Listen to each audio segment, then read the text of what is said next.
Kebahagiaan orang kan beda-beda gitu kan. Tapi kita hidup ini bukan ngejar kebahagiaan. Kalau kita ngejar kebahagiaan kan otomatis belum tentu bahagia. Tapi bahagia itu menurut, kalau nggak salah Victor, itu efek dari sebuah kejadian atau sesuatu. Jadi cuman efek aja, sifatnya sementara, nggak bisa dijadikan tujuan dalam hidup. Alasannya kan lah manusia, kita kan kebahagiaannya beda-beda. Ya mungkin samaan bahagia dengan banyak anak, kita juga bisa bahagia tanpa anak. Nggak bisa gitu sih, maksud kalau kayak nggak bisa kayak gitu. Anak itu mempunyai kebahagiaannya tersendiri. Jadi tidak bisa bahagia tanpa alasan dijadikan karena ya karena kebahagiaanku seperti itu gitu tuh, menurut kalau nggak masuk akal mawon gitu loh.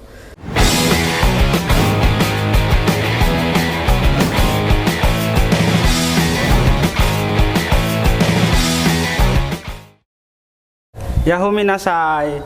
Kali ini kita podcast lagi di YouTube Sahabat Santri Sejati bersama Ustadz Ainul Yakin MTHI dan juga Ning Hajah Kafiah Sajidah.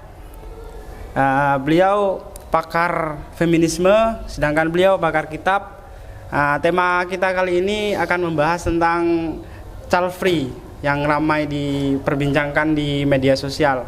Dalam perspektif para teman-teman, baik dari Ustadz Yakin ataupun dari Ning Hajah Kafiah, apakah beliau-beliau ini memandang child free itu sesuatu yang perlu ataukah tidak untuk saat ini dalam konteks Indonesia yang semakin padat dan lain sebagainya, terkait undang-undang pemerintah dan lain sebagainya.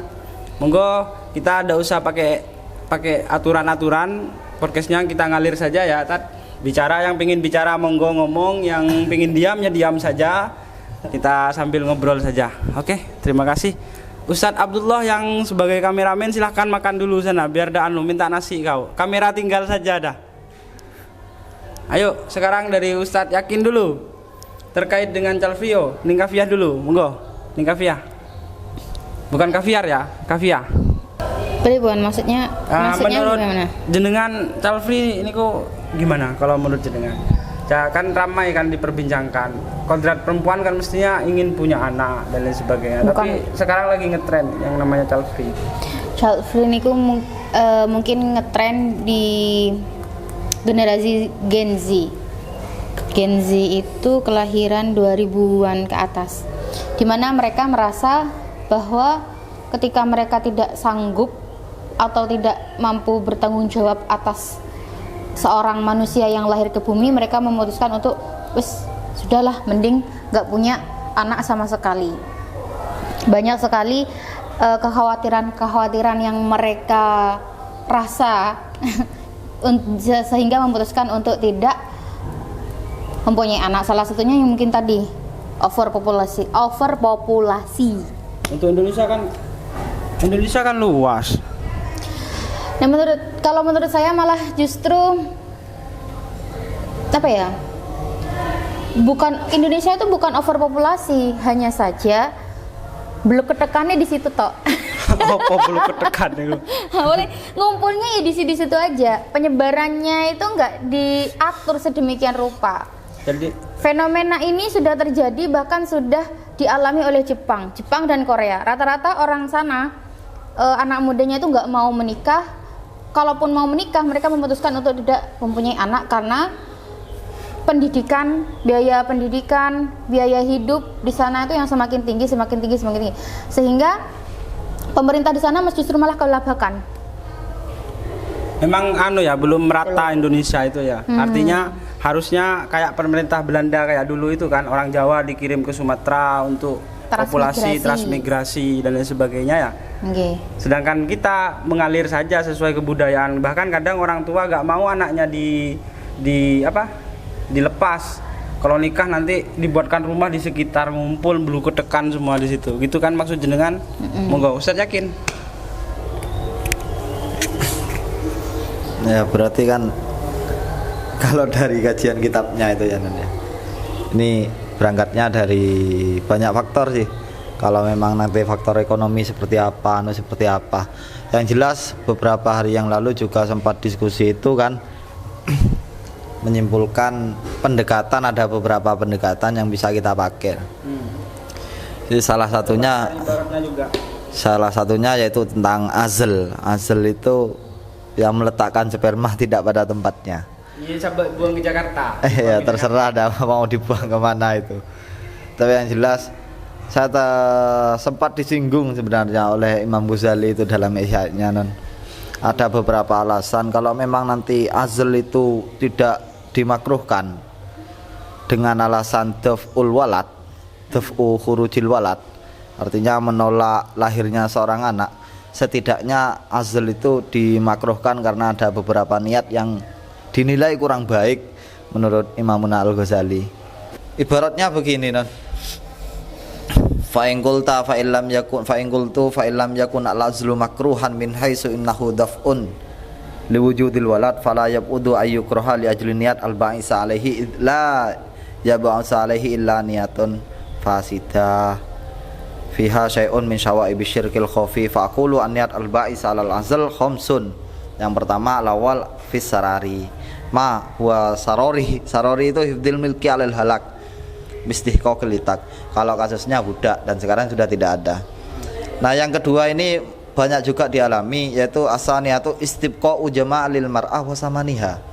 Dia banyak perempuan yang ingin mempertahankan kecantikannya dengan cara tidak melahirkan anak, karena memang seperti fakta yang terjadi ya. Seperti Gita Savitri. Nah, di mempertahankan kecantikan itu menjadi penting. Kemudian ya ketiga, ini juga banyak dialami, non asalisa al khaufu min kasratil harad bisababi kasratil aulad wal ihtiras minal hajat ila ta'ab fil kasbi. Takut nanti ketika terlalu banyak anak maka terlalu juga banyak tugas yang harus diemban, banyak nafkah yang akan dimakan dan lain sebagainya. Artinya Imam Al-Ghazali itu realistis gitu ya. Nah, ar-rabi'ah al-khaufu minal aulad al-inas. Kalau dulu mungkin wajar, non, karena anak perempuan itu kan dianggap ada kekurangan lah kalau ketika memiliki anak perempuan. Dan yang kelima al-khamisah antantani'a al-mar'atu li ta'azzuziha wa mubalaghatiha fin nadhafah wa taharrus minat talqi wan nifas war radha wa kana dzalika adatu nisa'il khawarid. Bawa sini lagi, Dul. Alasan yang kelima yang terakhir itu ternyata kata Imam Ghazali banyak perempuan juga lebih mementingkan pribadinya secara fisik. Kalau tadi secara muka, secara fisik dia mempertahankan itu, karena orang kalau sudah punya anak ya tidak bisa nadhofah semaksimal mungkin. Kalau Imam Ghazali ini berpikiran dan sudah menyinggung itu, entah ini sudah terjadi di masa beliau atau tidak, wallahu a'lam itu, kan. Mestinya ini beliau itu melalui kajian. Beliau kan seorang aktivis akademisi. Mestinya beliau berbicara berdasarkan kajian ilmiah ya. Monggo Ningkafia. Kalau dari Ustadz Yakin tuh intinya Imam Al-Ghazali itu sudah memberikan clue. Orang itu bisa child free, satu alasannya ya karena banyak anak itu juga banyak nafkah. Yang kedua karena untuk menjaga kecantikan itu juga bisa dijadikan alasan orang untuk child free. Ternyata seperti Gita Savitri itu benar alasan seperti itu. Cuma kalau menurut hemat pribadi saya, alasan-alasan seperti itu adalah hanya konsumsi pribadi, tidak untuk dipublikasikan ngajak orang untuk child free. Karena menjaga nasab itu merupakan sesuatu yang penting. Dengan apa? Keberlangsungannya dengan punya anak gitu. Jadi kalau child free silahkan punya prinsip child free, tapi untuk pribadi saja gitu.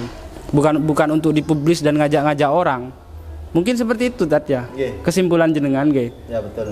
Oke. Coba Ningkafia. Mungkin nanti kita Savitri nggak terima kalau dibilangin ngajak-ngajak orang, enggak ya, karena menurut dia ya dia hanya menyampaikan apa yang menjadi pilihan hidupnya secara publik, kayak diundang Kick Andy, terus di beberapa tempat, di beberapa podcast yang ada dia juga intinya kayak mungkin dia nggak akan terima kalau itu dikampanyekan gitu loh. Tapi memang fenomena ini sudah banyak terjadi, bahkan yang terjadi pada negara Jepang dan negara Korea sekarang benar-benar krisis, bukan krisis keturunan ekonomi, tapi krisis keturunan. Sampai di salah satu berita, rumah-rumah di Jepang itu diambil alih pemerintah karena sudah tidak ada. Itu lebih dari 400 rumah. Lebih ribuan. Kekhawatiran itu memang juga masuk akal karena di beberapa tempat banyak juga orang-orang itu yang mereka punya anak tapi tidak bertanggung jawab terhadap anaknya. Salah satunya yang diangkat dari film Timur Tengah, ada judulnya itu mengangkat seperti itu, sampai anaknya ini marah kepada orang tuanya, menyuruh orang tua untuk jangan gawe anak terus, jangan bikin anak terus gitu loh. Anaknya ini diramut, anaknya ini dijaga, jangan cuma bikin anak terus. Memang seperti itu juga ada. Faktornya pun juga bermacam-macam. Kalau menurut saya faktor ekonomi juga mempengaruhi. Jadi ada kelas struktur yang susah. Seperti misalnya KB itu kan juga butuh biaya. Dari pemerintahan sendiri juga mereka ngerti juga deh KBP. Ada KB gratis nggak sih? Ada. Berapa tuh? Dari puskesmas. Masa? Ya.